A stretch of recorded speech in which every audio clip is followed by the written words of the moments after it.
சென்னை புறநகர் பகுதியில் ஒரு பிரபல தொழிலதிபருடைய வீட்டில் வந்து கிட்டத்தட்ட ஒரு 140 சவரன் வந்து தங்கநகை வந்து திருடி செல்லும் சம்பவம் மிகப்பெரிய ஒரு பரபரப்பை ஏற்படுத்தியுள்ளது. அதாவது செங்கல்பட்டு மாவட்டத்தில் பாரதியார் தெருவை சேர்ந்தவர் இது வந்து பிரபல தொழிலதிபர்களாக இருந்திருக்கிறார். இது மட்டும் திமுக மட்டும்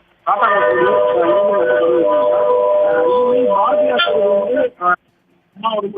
வந்து பக்கத்து பிரிவில் வந்து வைத்திருந்த கடை வந்து வீட்டினுடைய முன்பக்க கதவை வைத்து கிட்டத்தட்ட ஒரு 140 சவரன் தங்க நகைகள், அதாவது கம்பல், வெள்ளி, கம்பல், மோதிரம், பல வளையல் என கிட்டத்தட்ட ஒரு 140 சவரன் தங்க நகை மற்றும் வெள்ளி பொருட்கள் வந்து திரும்பி சென்ற சமயம் இது பரபரப்பு. இதன் தொடர்ச்சியாக இந்த திருட்டு நடந்த சம்பவம் தொடர்பாக மறைமலை நகர் போலீசார் வந்து சம்பவத்திற்கு தற்போது விசாரணை ஆரம்பித்து வருகின்றனர்.